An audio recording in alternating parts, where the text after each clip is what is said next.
नमस्कार, आप देख रहे हैं S3B न्यूज़, निष्पक्ष एवं सही खबरें। अमोर प्रखंड क्षेत्र के विभिन्न पंचायतों में हो रहे कटाव का विधायक ने किया निरीक्षण। मोटर बोट से सर्वप्रथम तियरपारा पंचायत के आगागंज, सादीपुर, मनवारी, रमनी, हजरिया, आसियानी, तियरपारा, ढरिया, सिंघिया, कुचका सहित दर्जनों गाँव का किया निरीक्षण।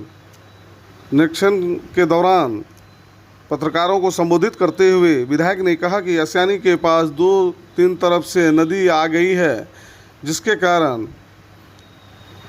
दर्जनों गांवों के 700 परिवार पिछले वर्ष कटाव से प्रभावित थे। वहीं इस वर्ष 150 घर नदी में समा चुका है। सैकड़ों एकड़ जमीन नदी में विलीन हो चुकी है। उन्होंने कहा कि गंगा जमुना के किनारे शहरों को बचाया जा सकता है, तो यह छोटी नदी है, तो हमारे गांव बस्ती को क्यों नहीं बचाया जा सकता है। दूसरी बात, पिछले कई साल से जिनके घर नदी में समा गया, जमीन कट गई है, सरकार ने फूटी कोरी का मुआवजा नहीं दिया है। आपदा निवाली के तहत कच्चे मकान 91,000 रुपया एवं पक्का मकान 95,000 रुपया दे है। अफसोस इस बात का है कि यहाँ GR की राशि भी अब तक नहीं मिली है। ये सरकारी उदासीनता के खिलाफ लोगों को जगा रहे हैं। पिछले वर्ष कुछ काम नहीं हो सका था, इस वर्ष कुछ काम हुए हैं जो नाकाफी है। हम लोग 2 बात की लड़ाई लड़ रहे हैं। सदन में पिछली बार पूरी ताकत के साथ कटाव को लेकर जो 3 बड़ी नदियां से प्रभावित पर सवाल किया, तो 90 से 95 लोगों का स्वीकार किया गया। हम लोगों की मांग है कि आपदा नियमावली के तहत हम लोगों का मुआवजा सरकार दे। कर्मचारियों की लापरवाही से हम लोगों को अब तक मुआवजा नहीं मिला, या जिन कर्मचारियों ने सर्वे नहीं किया है, हमारी लड़ाई उनसे भी है कि सरकार द्वारा उन्हें तनख्वाह मिलती है।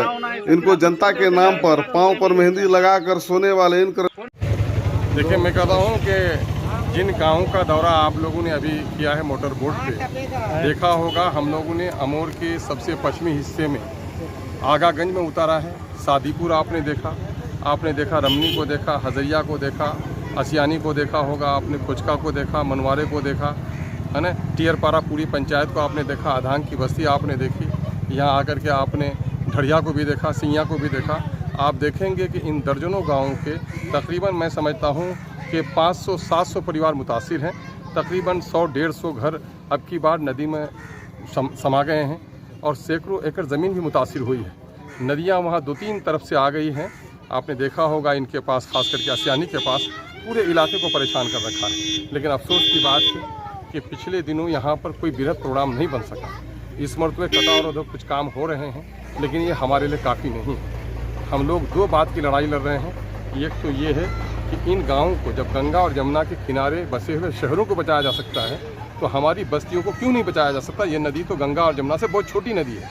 दूसरा मामला ये है कि पिछले कई सालों से जिनके घर नदी में समा गए, जिनकी ज़मीन समा गई है, जिनका जानी नुकसान हुआ है, सरकार ने फूटी कौड़ी का मुआवजा नहीं दिया है। बिहार आपदा नियमावली के अनुसार कच्चा मकान का 91,000 मिलना है, पक्का मकान का 95,000 मिलना है। अफसोस तो इस बात की GR की राशि भी इन लोगों को नहीं मिली है। तो ये सरकारी उदासीनता के खिलाफ हमारी पूरी मुहिम है। हम लोगों को उनके हक़ के लिए जगा रहे हैं। क्या आप अपनी दरख्वास्तें CO के यहाँ दीजिए, SDO की जिम्मेदारी बनती है, जिला आपदा पदाधिकारी को दीजिए।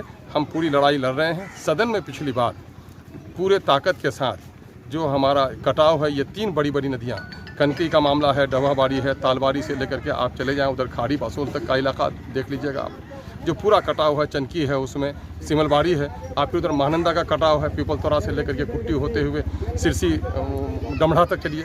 तो इन तमाम हम लोगों ने सवाल किया था, तो तकरीबन 90 या 95 आदमी का सरकार ने स्वीकार किया है कि हम उनको राहत देंगे। लेकिन हमारी पूरी लड़ाई है कि जिन लोगों की भी जो माली क्षति हुई है, हम सरकार से अलग से कुछ नहीं मानते हैं। जो आपदा नियमावली बिहार सरकार ने तय की है, उस आपदा नियमावली के अनुसार हमारे पीड़ित परिवारों को मुआवजा दिया जाए।